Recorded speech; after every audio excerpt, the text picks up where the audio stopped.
Good evening to you all. Today, we're going to talk about the third episode on Surah Yusuf, titled If He Had Not Seen the Proof of His Lord. The verse goes, "And she, in whose house he was, sought to seduce him, and she closed the doors and said, 'Come to me.' He said, 'I seek refuge in Allah. Truly, He is my master, who has made my stay good. Indeed, the wrongdoers will never prosper.'" The recitation here is read in 4 different ways for the word hater as it appears in the verse before you. Some people read it as hater, others as hatu, some as Haiti, and others as Hoyot. The meaning here is that Zalika, the wife of Al-Aziz, asked Yusuf, while he was in her house, to sleep with her or to approach her, and what happened next? She locked the doors and told him, "Come," meaning, "Come to me."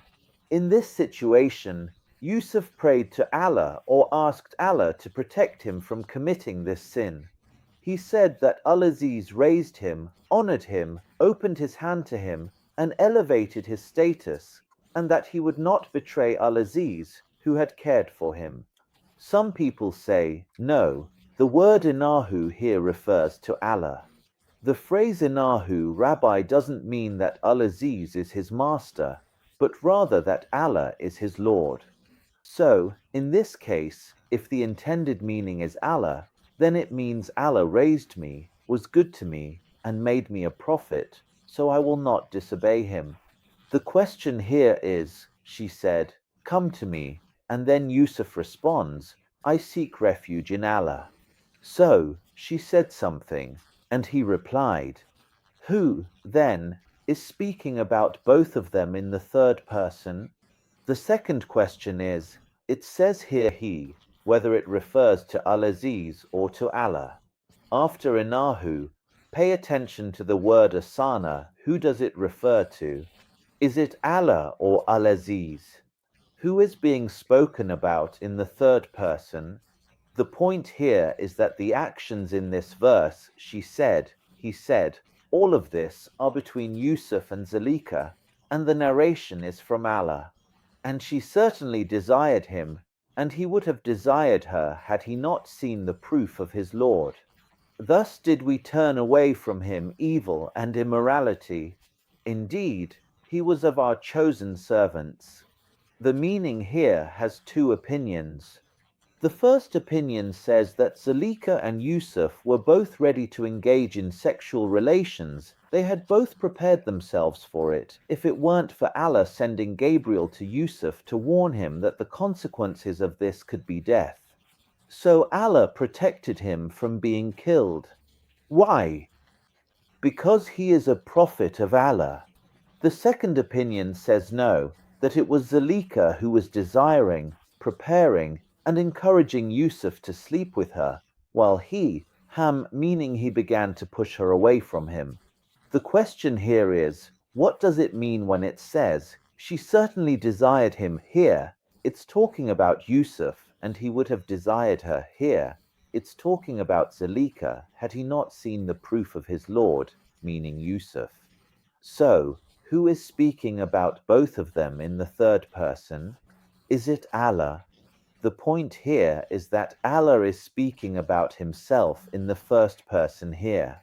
From this point, he says, "Thus did we turn away, we, meaning Allah, from him, from Yusuf." And notice, he was of our we, meaning Allah, chosen servants. Then, and they raced to the door, and she tore his shirt from the back, and they found her husband at the door. She said, "What is the punishment for someone who intended evil for your wife, except that he be imprisoned or suffer a painful punishment?" The meaning is that Yusuf tried to get out the door and escape quickly so he wouldn't commit the sin with Zalika, who was the wife of Al-Aziz. Zalika ran toward the door to stop him from leaving and tried to seduce him again. The important thing is, as he ran out and she chased after him, she grabbed him by his garment from behind and tore it. As they were running out, they found her husband at the door.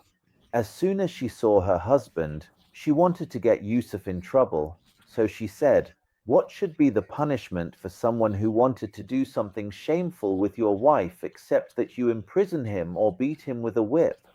The question here is, except that he be imprisoned, okay, we understand that means to imprison him. But or a painful punishment, what does a painful punishment mean? If he had added a verb here, for example, he receives a painful punishment, I think it would have made the meaning clearer.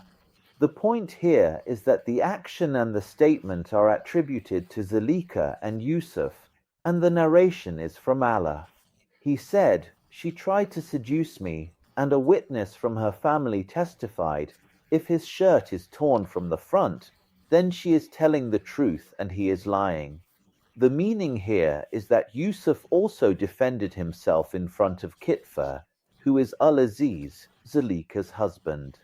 He told him, "No, she's lying. She was the one who tried to seduce me, and she was the one who asked me to commit the sin with her." The commentator says that a witness testified in support of Yusuf, and that was Zuleyka's nephew. But what's strange is that this nephew was only 13 years old, so how could he be a witness? I don't really know, but let's move past this point. Who was with Zuleyka's husband at the door? Her cousin. So, when her cousin heard he and Kitfa were listening, they heard from both Zuleyka and Yusuf. Yusuf said, "No, she was the one trying to seduce me. I have no guilt in this matter." And not only that, but her nephew, who was only 3 months old, also testified to the scenario Yusuf presented, or to what Yusuf was saying. So her cousin said, if the shirt is torn from the front, then Zuleyka is telling the truth and Yusuf is lying. The point here is that it says, he said, meaning Yusuf, and a witness testified, meaning Zuleyka's cousin. So, the statement is from Yusuf, the testimony is from Zuleyka's cousin, and the narration is from Allah. But if his shirt is torn from the back, then she is lying and he is truthful. The meaning here is that Zuleyka's cousin, in verse 27, says, if the shirt is torn from the back, then she is lying and he is truthful. The question here is, what is the name of Zuleyka's cousin who made this judgment? The point here is that the statement is from Zuleyka's cousin, and the narration is from the Quran. So when he saw his shirt torn from the back, he said, indeed, this is of your women's plot.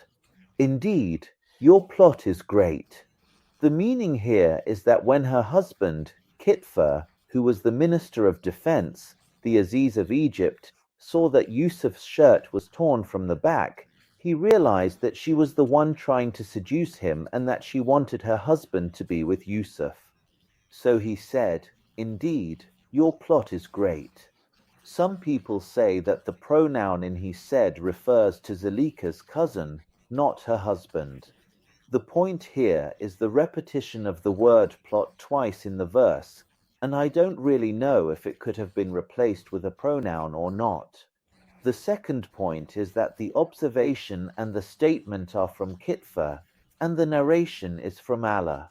Yusuf, turn away from this, and you, Zuleyka, seek forgiveness for your sin. Indeed, you were of the wrongdoers.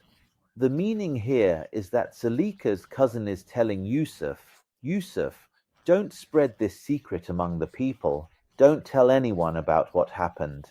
Then he addresses both of them, and after finishing with Yusuf and warning him not to reveal the secret, he tells Zuleyka, ask your husband to forgive you and not to punish you for your sin, because you are among the sinners.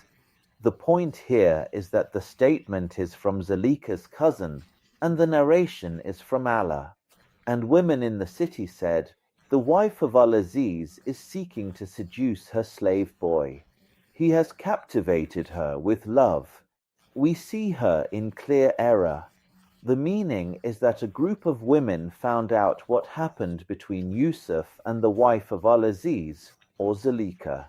Who were these wives?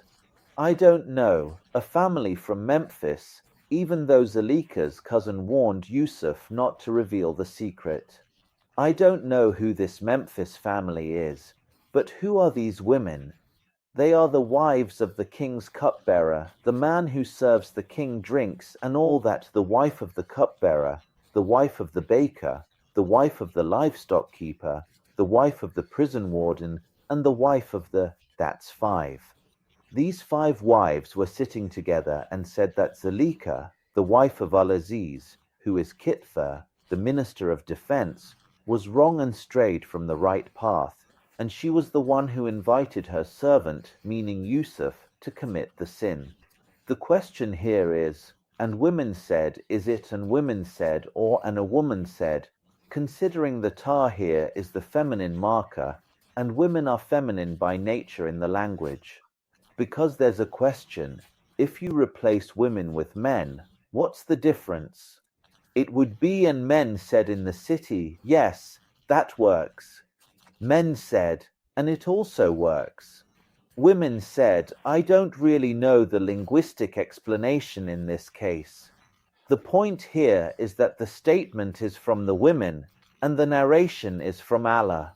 So when she heard of their scheming, she sent for them and prepared for them a banquet, and gave each one of them a knife, and said to Yusuf, come out before them.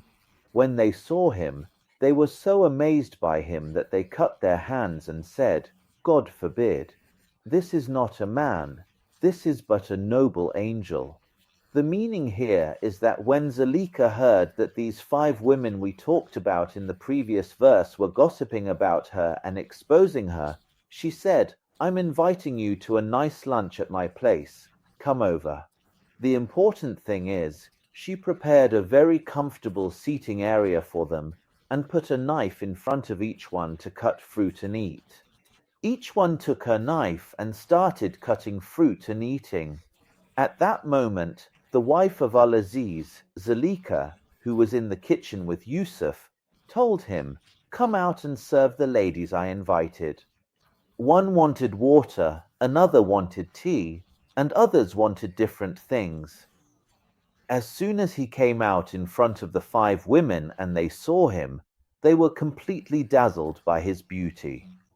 Each one, holding her knife, instead of cutting the fruit, ended up cutting her own hand. Because of his beauty. And these ladies, as soon as they saw him, said, God forbid that he would commit the crime that Zuleika accused him of. Then some people say that the phrase God forbid here means that God forbid he could even be a human being at all. He's an angel. Why? Because of how incredibly beautiful and dignified he was. The question here is, it says, and they cut their hands. All right, in reality, they didn't actually cut their hands off with the knives. No, they just wounded their hands. So the question here is, when it says in Surah Al-Ma'idah 38, as for the thief, male or female, cut off their hands, does that mean just wound their hands and not cut them off completely, by analogy with this verse? Here, you have to look at the story. They cut here means they really did cut, not just wound. You get the point. So we have to look at the matter of analogy within the Quran itself. The second question is about the phrase, this is nothing but a noble angel. Should I highlight it in another color? Anyway, did those 5 Egyptian ladies, the wife of the chamberlain, the wife of the jailer, the wife of the cupbearer, and so on, did they even know the king? Had they even heard about religion in the first place to know about the king? The point here is that the statement in this verse is directed at Zuleika and the women, and the Quran narrates, she said, this is the one you blamed me for. I did try to seduce him, but he firmly refused. And if he does not do what I order him, he will surely be imprisoned and will be one of the humiliated. The meaning is that the wife of Al-Aziz said to the women who wounded their hands while cutting the fruit, she confronted them, blaming them for her love for Yusuf. She told them, "This is the one you blame me for loving. He's the same one who made you lose your minds when you saw him just once. So how can you blame me? I mean, you saw him just once and you lost your minds and cut your hands with the knives, or wounded your hands with the knives, so how can you blame me?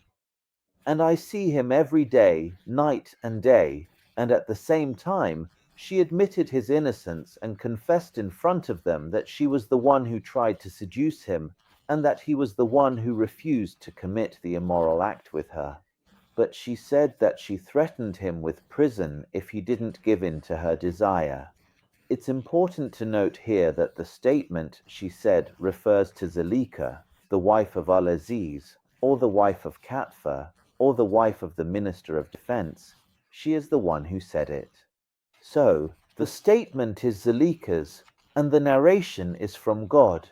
As you can see, these words are not God's words, but sometimes they are Katfa's, sometimes Zalika's, sometimes the women's, sometimes the son of Zalika, and so on. The Quran conveys the words of all these people, meaning it depicts the events, shapes the events, and delivers them to us as Quran, those events that were done and said by humans on earth at a certain time and place. Thank you very much, and I'll see you in the next episode.